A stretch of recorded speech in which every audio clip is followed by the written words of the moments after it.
record. Yan. Let's resume. Share. Okay. Listen to this. This is very critical. This is very important. In philosophy, kahit sa psychology, may prinsipyo tayo, no? Sensory experience is very vital, very important. In fact, no learning, no development even will occur without sensory experience. Why? Since ancient times, panahon pa ni na Plato and Aristotle, during those period in ancient Greece, they already recognized that our senses, our five senses, are the gateways of information. Let me repeat that. Our senses are the gateways of information. Everything that we know, everything that we learn, one point in time, it came through us.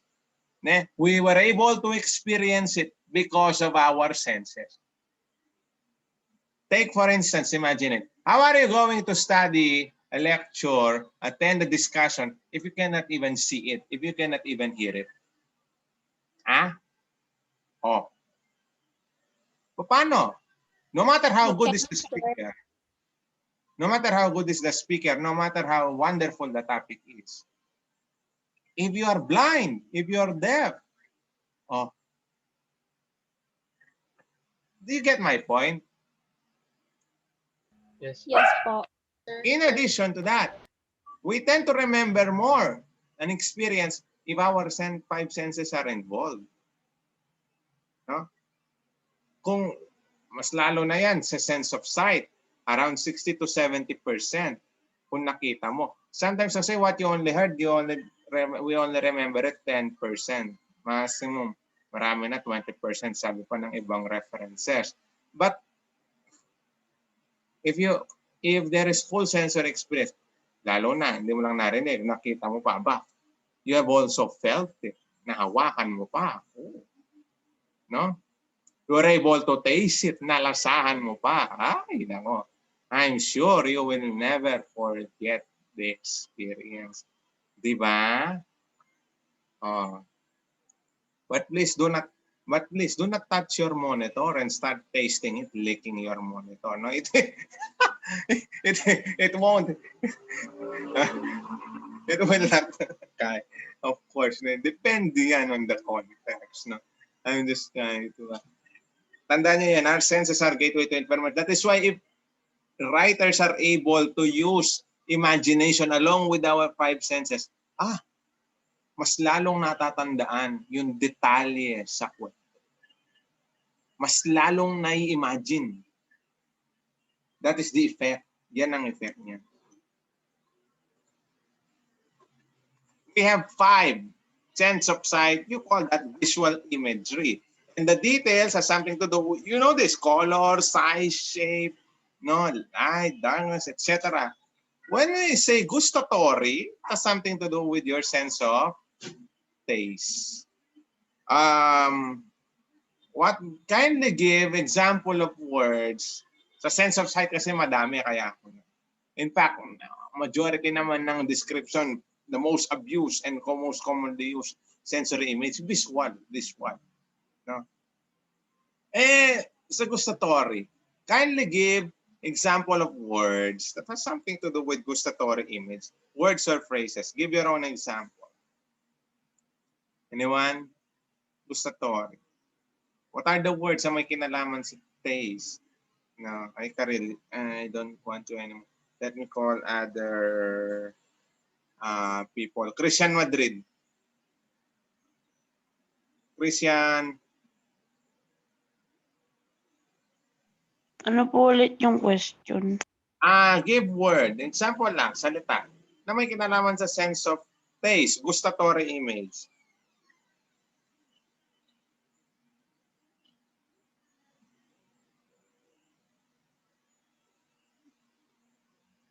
Okay, Christian. O Rain, galang. Sige, I'll get back at you, Christian. Delicious, sir. What? Delicious. Ano? Describing po ba, sir? Or Yeah, describe anything. Come on. Just drop the word. Po. Delicious. Oy, delicious. Delicious what? Dagdagan mo pa. Sir naman eh. Delicious. Kulang ang detalye. Oh, about the others, no? Chelsea, give example.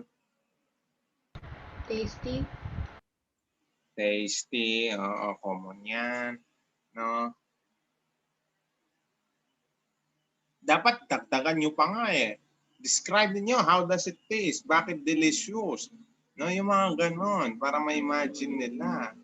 No, does it tastes like what? It's delicious as if. Oh, something like that. No, bitter, salty. These are the other examples. Tactile has something to do with the sense of touch. Oh, give your own example. Words that have something to do with the sense of touch. No. What racing there? Karel, sige. The table is really rough. Rough. Oh, yan. Sige. How about Chelsea again? You're raising your hand. The pillow is so soft. Yan. So, oh. How about, yes, soft, hard. These are something states of touch, no? Oh, how about auditory? Something that you hear. Sense of hearing. Oh, man, sige. You're modeling it. Come on. Give your own example. Huwag ka nang tumawa dyan. Nakikita kita. Pwede po yung ano sir, parang high pitch, ganun. High pitch. Uy, wow. High pitch. Soprano. No? Tono. Okay. Who else? Oh, Andre. Sarungan. The mic is really loud. Oo. Loud. And of course, your favorite and my favorite, especially when I'm going to the comfort room of our school, olfactory. Sense of smell. Ayan. Anyone, your example. Give your own examples.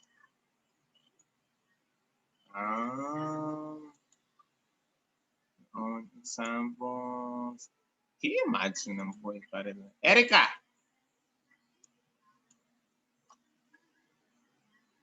Erica, Sofia. Hi, Erica. Hi, she's not around. Danaya. The perfumes are fragrance. The fragrance smells like flowers or roses. Ay, siya. Flowers. Yan. Okay, that will do. These are the unfamiliar words in the story. We will no longer deal with this kasi just remember them. Dreadful, no, corpse. No? The meaning is there, no? So that try to just enrich your vocabulary. So these are the unfamiliar words na hindi ko napapagamit in a sentence kasi we're running out of time. Instead, let me now go to the author. Now, you have already read this. Let me just add few important details. He's the father of Gothic horror story. In fact, majority of his works has something to do with horror, not necessarily supernatural. Horror in the sense that sometimes they involve a little bit of gruesome, brutal details. No? Either someone dies, no? One common. Another thing is he's a drunkard, lasinggero siya.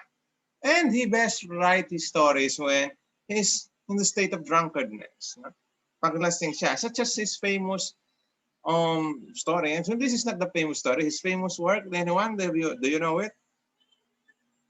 Have you read The Cask of Amontillado? Alam niyo yon? Hindi po sir. Basahin ninyo, no? Sayang, we do not have time. Nung kasi sa face-to-face din, it is Cask of Amontillado, maganda yun. If you can do that to your enemy, to your best friend, or frenemy. Do you know the meaning of frenemy? No, that the contraction of those two words, friend and enemy. Frenemy. Do you know the meaning of frenemy? Anyone? Yes, sir. What's the meaning of frenemy? It's like a plastic friend because she's your friend and enemy at the same time. Yes, you can do that. But if you already cast commonality and try that, ano ba ang ginawa niya? Simple lang naman ang ginawa ng character doon. No? Simple lang naman ang ginawa nila Fortunato at Montezon. No? Cupida doon, nilibing niya ng buhay yung frenemy niya. That's it, daralan ko. Nilibing niya ng buhay. No? Alright. So, that is Edgar Allan po. No? Well, let's check your assignment. If you can read the item and then state your answer, let us see. No, this is just additional points for recitation. Anyone, item 1, who would like to answer? Oh, Andre, you're first. Yeah, I'll give you the opportunity. Go. What did Prince Prospero do about his people during the plague of Red Death? Blake. Ignored the disease spreading in his land. Letter Yeah, D po. correct. And in fact, he even went partying. Okay, kaya nag-host pa siya ng mask. Number 2, who would like to answer it? Let's me see. Those who are raising their hand. Sige, I'll give. Rain. Why did Prince Prospero and his guests lock themselves in the castle? D. Pulsar escaped the Red Death. Oh yeah, they are under the illusion that they thought the castle walls will protect them. Oo. Akala nila safe. In fact, that's kasi naman in the Middle Ages, there's an additional so that you can understand that in the Middle Ages, akala nila kasi some of the are like persons, some of the diseases are like persons. You know naman, the high level of illiteracy, when we say illiteracy, no read, no write, yung mga hindi nakakasulat, mababang pinag-aral. Akala nila parang tao din yung mga sakit na iba. O kaya nga, worse, kala nila spirits yung mundo. Akala nila pagka binakuran mo ng pader, makakapasok. But that is, of course, that is stupid, no, considering modern science. Number 3. Chelsea, number 3. When did everyone notice the uninvited guests? See poster at midnight. At midnight. It is very interesting that they notice it at midnight. Because usually, the 24 hours end, ang isang araw natatapos at midnight, 12 midnight. Pagtungtong na nun, ibang araw na yon. That is highly symbolical later on. You will learn that. Next. Sorry, number 4. Number 4 wants to answer 4. Erica. What did the uninvited guest symbolize? See, that's Yes, of course, from the description itself, para naman talaga si kamatayan yun. And last item, correct. Number 5. Orisa. How did Prince Prospero's guests react to the black room? B po, fear it and do not want to enter it po. Oo. Ultimately naman, ni-enter. Nga lang, it causes life. So, namatay siya. Now, this one. Before we go to the symbolisms in the song, this is now the application. So, these are excerpts from the story. Read them and then try to understand what type of sensory image is being illustrated, being exemplified. Again, so item 1, ano kaya yan? Read the item and then I'll give your answer. What type of sensory image is that? Jason, Esteban, go. For this celebration, he decorated the rooms of his house in single colors. The easternmost room is decorated in blue with blue stained glass and windows. Visual po, sir. Visual yan. What is your cue? What is your clue? Ang daming colors, oh. Color detail yan, most likely. Visual yan because colors is something that is attractive to our eyes. So, correct. No? Next, item 2. Sino pa? What the others? Shan, would you like to try item 2? Shan, Chaneko. Yes po. Item 2, go. The rooms in the west one was designed to follow the color Yes, yan. visual. That is visual. Again, you have your clue, no? The colors again. That is visual. Oh, item 3. Item 3. What? No, is that? About Danayas. So that you will have more points. Danaya use. Go. When the clock rang each hour, its sound was so loud and distracting that everyone stopped talking and the orchestra stopped playing. Auditory po. It's auditory. Yan na, clock, sound, or rang, those words. That is auditory, sense of hearing. Item 4. Item 4. Why, you're brilliant naman pala kayo. You can easily decode the...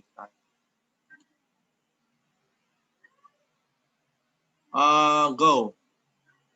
Sandali lang. Sorry. How about... Who's raising their hand? I was lost in the... Christian Madrid, andyan na ba? Christian. Yes po. Okay, item 4. Go. Answer. I read it and then your answer. Most guests, however, avoided the final black and red room because it contained both the clock and the ominous ambience. Answer. What's your answer, Christian? And Christian. Visual po. Actually, there are two possible answers here. One is visual, correct, because of the details of final black, red room. Pero look at it, contain black, an ominous ambience. Ambience, ominous, this has something to do with feeling. Feeling, pakiramdam mo, something that, you know. So it can also be tactile. It can also be tactile. So two possible answers, visual or tactile. And item 5, would like to know, last item. O Andre, salon. At mid Sorry. at midnight, a new guest appears, dressed more ghost, go, Go. ghostishly than his counterparts. However, the new guest was he decided to dress as a corpse who died of the Red Death. Visual. It is visual, correct. Now, so you now understood, no? Now, before you even answer these questions, no? Para mamaya madali.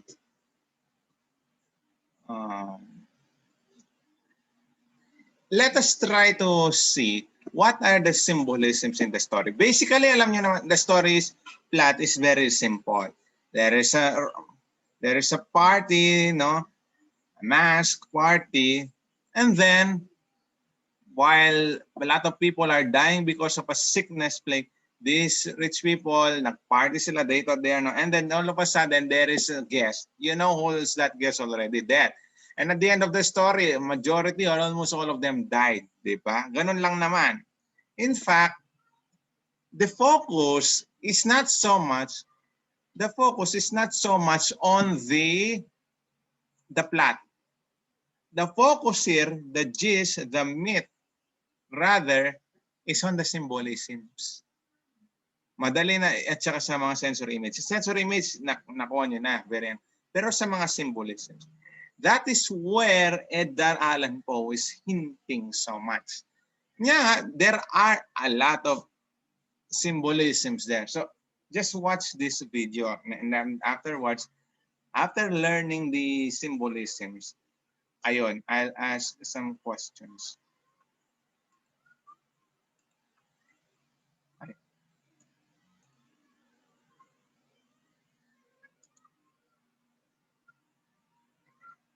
Is that?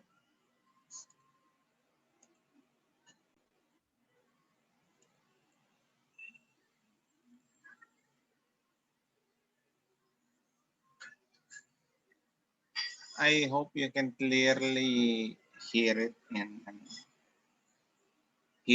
the same time clearly see.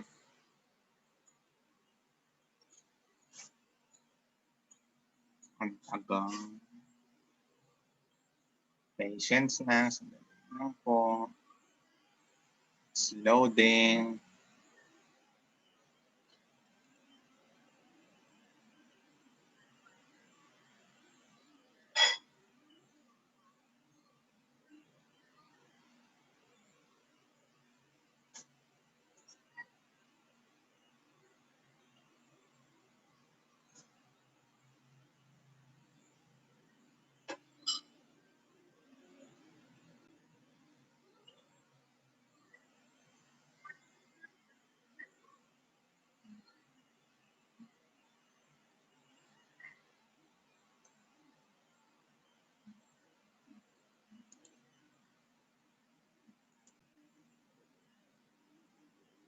Sandali.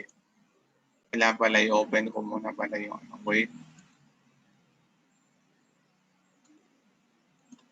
Yan.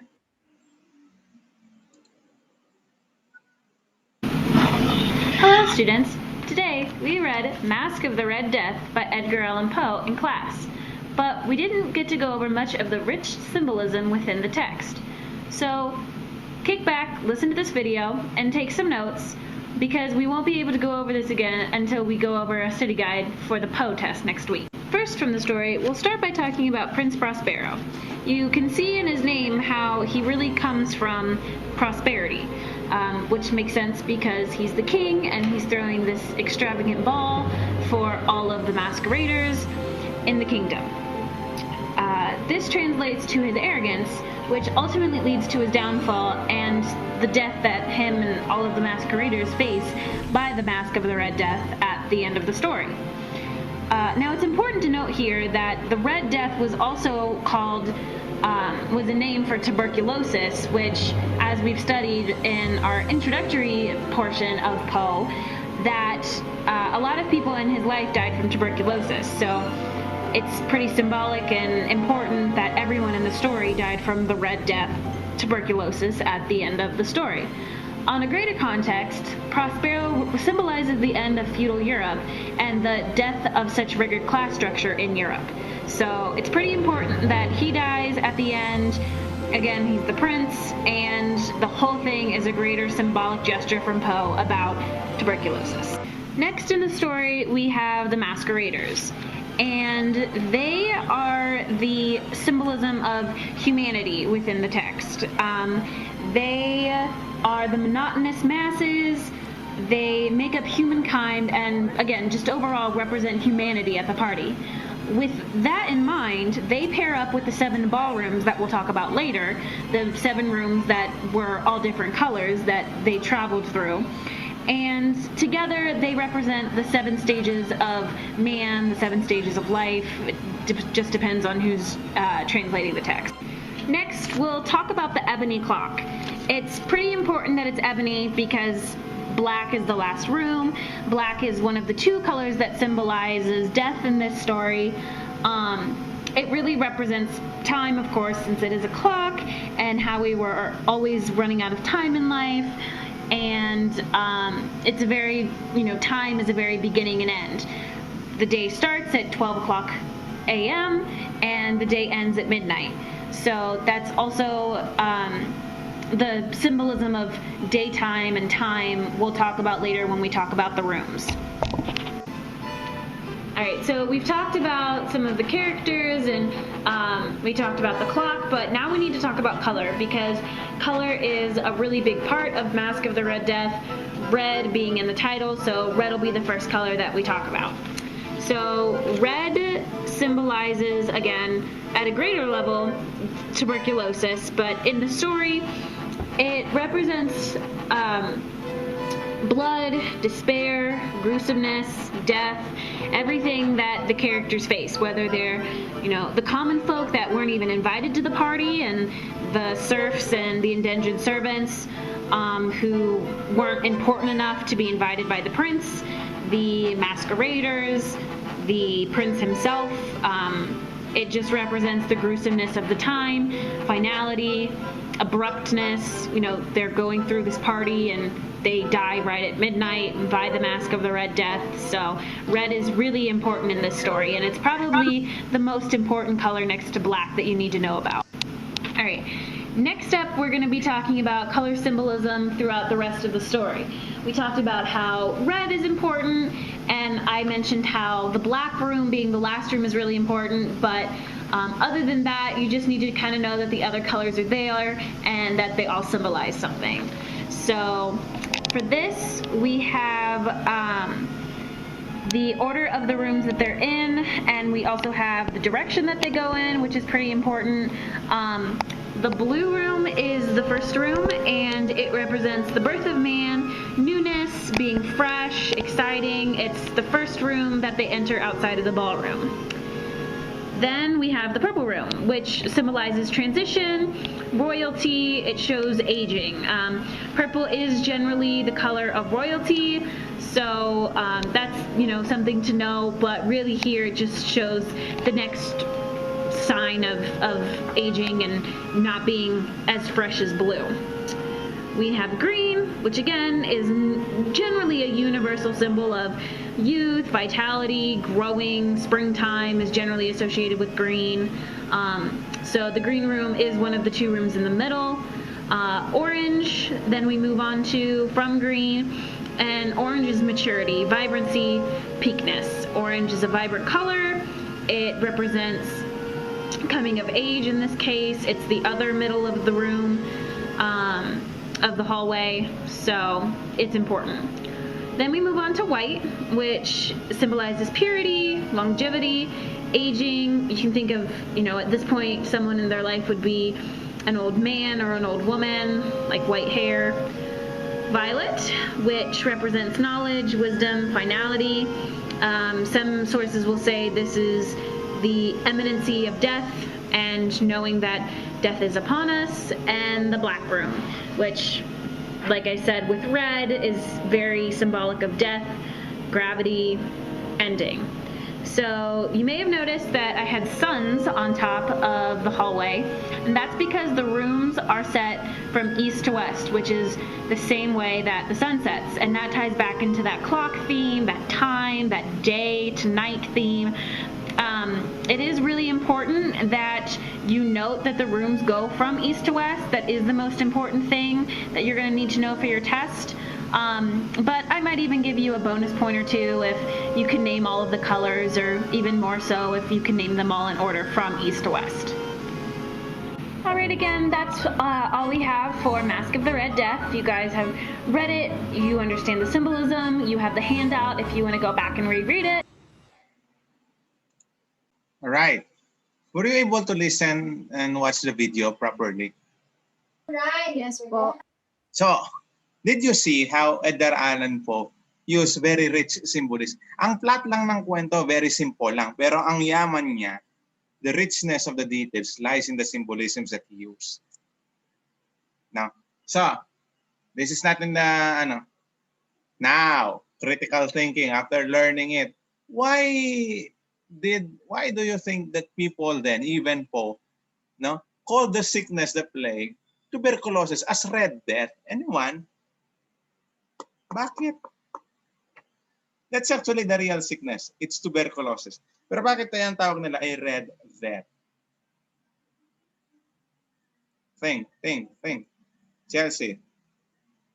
Try ko lang po, sir. Kasi po yung tuberculosis, kapag po, di ba, pag may sakit ka po nun, mauubo ka po ng dugo. Correct. Try lang po yun, sir. Try lang. That is actually, that's the very main reason. Kapag ang tuberculosis kasi, one thing that you need to know, even ngayon, kung hindi ka talaga regular na nagpapa-annual medical check-up, hindi ka nagpapa-chest x-ray to be specific, hindi natitingnan yung lungs mo. No? Pag hindi siya madali, it's not easily detectable if you will not allow the doctors to diagnose you. Ngayon, they can already diagnose and detect it, but in the past, dahil hindi siya na-detect, wala namang technology and means medical advancement to detect it, kapag lilitaw na yung symptom ng sakit, it's already too late, malala na, yun ay kapag nagsusuka na sila, they're already coughing blood. And usually, that is too much of it, that is how they die. Tanya nga, you know naman, what's the color of blood? Ano ba ang kulay ng dugo? Red. Tanya, they associated it. So, kanya nga, red, death. It's tuberculosis. It's very common during those times. Now you understand the background. Now, what? Let me check. With the way how Edgar Allan Poe arranged the colors, even the rooms from east to west, how does Edgar Allan Poe relate it to the normal cycle of human life? Anong mensahe niya doon? Ano sinasabi niya tungkol sa buhay niya?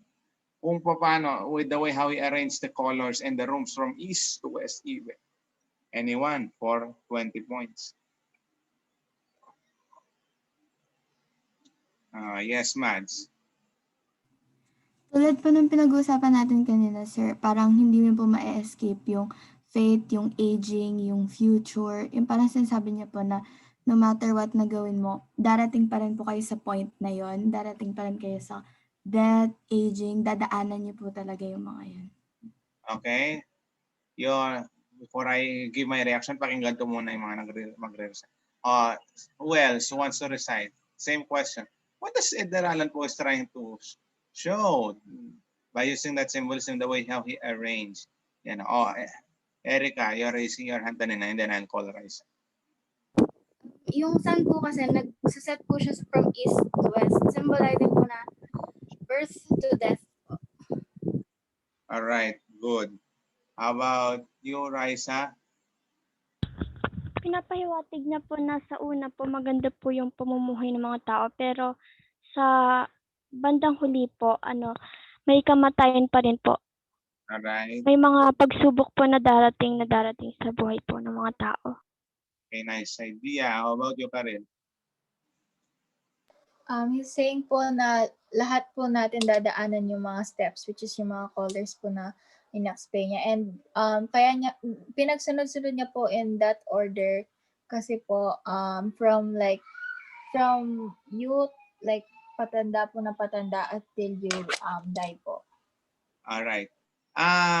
What's the main message? May nature, may pattern, may proper sequence ang buhay ng tao. It follows a natural order of progression step. Starting from birth, energetic, feeling mo royal ka, and then until you reach maturity, range, until sa nagwe-wane na youthfulness, green, hanggang it will end to the black room, which is death. Now, in the same way, kung paano may normal course, natural pattern, how did Edgar Allan Poe show that? Through the direction of the room from east to west. It is interesting kasi in ancient literature, the rising of the sun, it also symbolizes for birth. Pagsilang, bagong buhay. Pagsikat ng araw, bagong pag-asa. And the opposite of it, ang paglubog nito, the setting of the sun symbolizes death. Kanya nga, once the sun lumubog na, what comes after when the sun is already gone? Gabi na. It's already night. It's already darkness. And darkness kasi night in literature is also associated with hopelessness, even with death. Darkness. Once the sun is already settled. Now, so those are the important symbolisms that you must in the stuff. Question so far? May tanong ba? None po. Sir. Naman po. Okay, let's briefly answer these questions. The gas mask and costume symbolize their desire. Look at it. When people wear masks, they do not want their the other people to know their identity, kaya tinatakpan mo ang mukha mo. So it symbolizes their desire to hide their identity. What does this say about how they truly feel? Anyone? We have only 2 minutes left. Question 1 po, sir, or yun 2? Let me end this first, no? Tapos balik kayo using the same code. Kasi we have only 2 minutes left, mabibitin tayo. No, you enter again using the same.